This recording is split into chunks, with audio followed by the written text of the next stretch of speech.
This episode of Ancient Wisdom for Modern Life, we're going to be looking at proverbs that will help you navigate difficult moments in your life.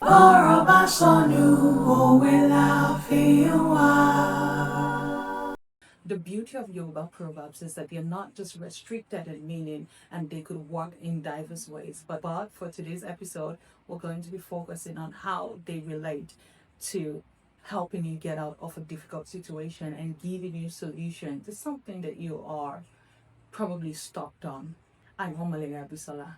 Of course, there'll be a link in the description where you can get the flashcards that have this proverb written on, which you can access anytime and any day.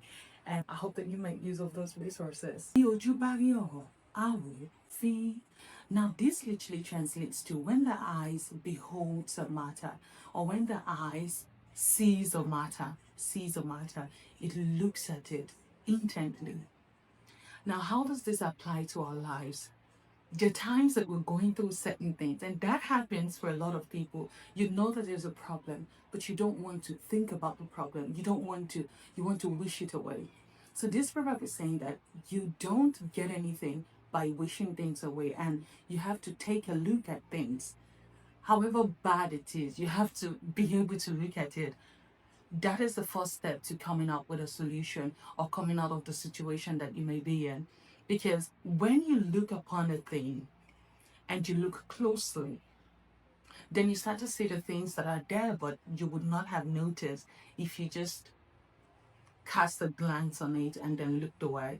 When you look at it in-depthly, then you can find what is wrong. You can begin to spot what is wrong, what your contribution is to making the matter, as bad as it is, or how you participated in making such a matter the way that it is now, that you're now trying to change. Then you can see what went wrong, why it went wrong, why it went wrong. But if you're not looking, then you can't even get anywhere. And so that is the first step to getting out of a place that you don't want to be. It's by looking upon the matter and looking at it in-depthly. Like you start to see the problem. Too much screen time. I'm eating too much junk. That's why I'm fat. That's why I can't fit into my favorite dress. I am spending a lot of time watching things that I'm not supposed to watch, or things that will not move me into where I'd like to be. That is the problem. I was not very patient with this situation, and so that's what is wrong. So you start to pick up on things that brought about the problem by just taking a look at it. And the second one is silly. This means that if one doesn't send someone to the market will not send the person back home. So what does this imply? Market, what is the market? The market is a place where you get the things that you want. You want anything you want to buy, you can mostly get it in the market. But if you don't send someone or go yourself, the market is not going to give you anything back. So how does this apply to us today? If you want something, you have to take a step. You have to take action, take initiative, and not just, okay, maybe from the first proverb, you now figure out things that are wrong. Then you need to take a step and an action towards making a change and making a difference. If you want a harvest, you have to sow a crop, right?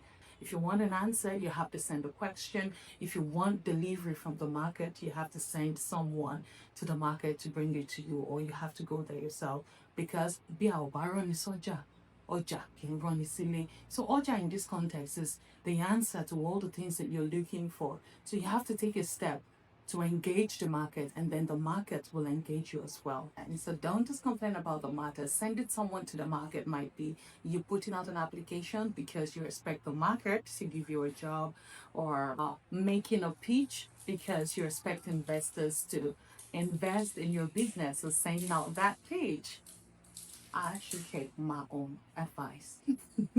Okay. If you are enjoying this proverbs, you want to be sure that you hit the subscribe button, right, and turn on the notification bell just so that you are notified as soon as we put out a new content. And would love to have you be a part of the Rootstump family. Having said that, let's get back to the next proverb. I really like this one. Bí ọmọ bá jágbọ́n kíké, ìyá ẹ̀ yóò jágbọ́n rírẹ̀ rẹ̀. That means that if a child, and you'll be able to relate to this if you have been a caregiver, a mother or a father, looking after a baby. It's like babies kind of come up with ways, knowing that when they cry, you have to respond to them in a certain way. So that can become a tactic for them. But when the mother also finds out that, oh, this baby is crying not just because something is wrong with them, they're trying to get my attention. So the mother also finds ways to, comfort him, especially because in this case now he's crying over nothing.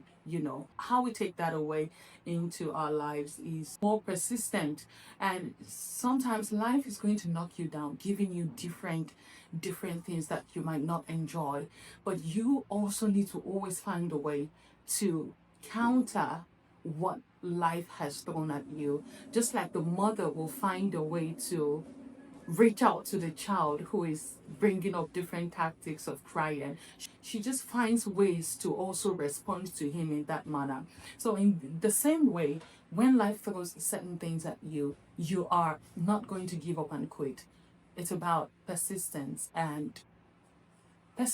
really, and just not giving up no matter what. Always finding a way to navigate whatever life throws. Tí ọmọ bá jágbọ́n kíké, ìyá rẹ̀ yóò jágbọ́n rírẹ̀ rẹ̀. So again, this is a proverb that can be used in other ways, right? But for the context of this video, we are interpreting it in this way. In other words, if life threatens to weary you, you weary it back. Find a way to weary it back until it gets tired. Not you. Difa difa ofifa shere. Difa difa ofifa shere. That means that a diviner doesn't joke with his divination. A diviner doesn't take Ifa lightly. Yes, because he has honor, respect, regard for Ifa, which gives it answers to the questions that he poses to it. The same way, we should take our lives seriously. Again, because it's the only one that you have. It's the only one that you have. It's the only one that you will ever have. You will never get another life. Not in this life. Right? So, in getting out of a situation that is uncomfortable for you, you have to realize that this is your life. This is your moment. Recently I was speaking to someone and we were just talking about how life can get and all of that. And they said to me, they don't believe that they have started living their lives because until whatever they were dealing with is over, they don't believe they've started living their lives. And I said to them, your life is passing you by anyways, so you better start living it now because you don't get another. So take your life very seriously. So this proverb is encouraging us to take our lives very seriously, in looking for solutions to whatever we're going through, actively taking steps to want to be better and to just get out of whatever it is that is holding us back and find a solution to our situation. So which of this is your favorite proverb for on this episode? Let me know in the comments. And do share with us other proverbs that you know that has helped you get out of a difficult situation, and share them in the comment section so that they will help someone else. Some of the proverbs that we have shared in this episode are from my book, Ancient Wisdom from Modern Life, published by Rootstump. You can get a copy of your book in paperback. It's available on our website, rootstump.com, at Robin Hood Bookstore, Lagos and Abuja, at Nike Art Gallery, Lagos and Abuja, and at Orisun Art Gallery. If you enjoy Yoruba Folktales, then you might want to listen to one of our folktales right here. It is an interesting Yoruba folktale retold, and one of my favorite folktales. That should be your next destination after now, so go on and enjoy. Having said that, I will see you in the next one. Ọ̀rọ̀